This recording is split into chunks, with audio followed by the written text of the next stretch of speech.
exposure to the sun can lead to cancer. It's been proven that 17 different varieties of cancer have been linked to lack of exposure to sun. Not only is it linked to cancer, but it's also linked to heart disease, diabetes, weakened bones, osteoporosis, osteoarthritis, and that's just a couple. There's many other things that it's been linked to. Having not enough time in the sun could be just as dangerous as having too much time in the sun. The key to having a healthy body is having the proper amount of time in the sun and being not in the sun. Sunlight is the most important source of vitamin D for our bodies. The British Journal of Dermatology in 2009 stated that 90% of our vitamin D comes from the sunlight.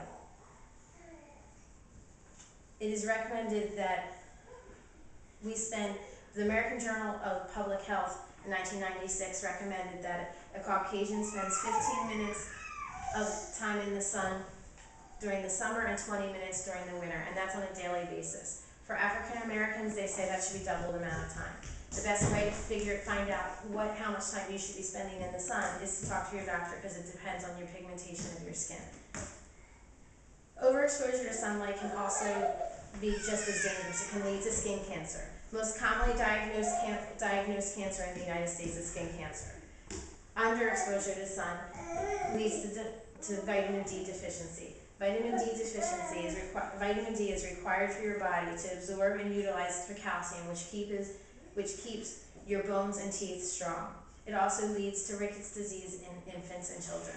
Sunscreen. The Pediatrics Journal in 2003 stated that sunscreen has remarkably decreased the amount of vitamin D our body is able to absorb.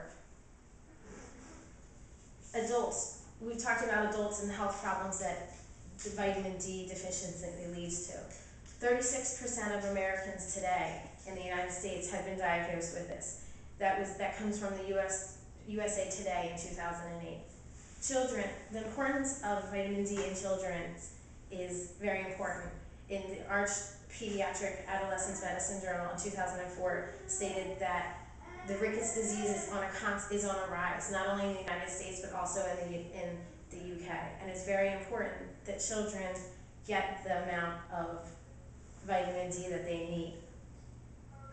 The Drug Therapeutic Bulletin of 2006 stated that rickets disease is directly related to the amount of vitamin D that we receive in our body and our body absorbs. So how do we keep from becoming vitamin D deficient? Best way to do that is to seek and meet the sun exposure that your doctor suggests. And that means not putting on the sunscreen, to have that 15 minutes or 20 minutes or whatever time that your doctor advises you.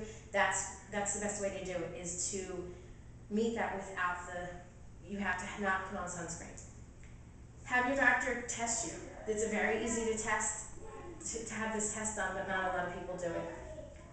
Watch out for symptoms. Some symptoms of vitamin D deficiency are muscle pain, weakness in bones, fractures, low energy, fatigue, lowered immunity system, depression, mood swings. They're just a couple things. There's a variety of things. The best way is to talk to your doctor and see just bring it up to your doctor and see what he suggests. The key to all of this is healthy sun exposure, healthy sunbathing. 15 to 20 minutes daily is what they suggest, and that's just for the average Joe, just for the average person. So it really varies for each person, like I said. But don't get rid of the sunblock. Keep it there, because you don't want to overexpose yourself, which leads to skin cancer. It's really about a proper balance. So I really encourage you to take the step to make sure that you get enough sunlight exposure, that you are not going to become vitamin D deficient, but also not go too far where you become the victim of skin cancer.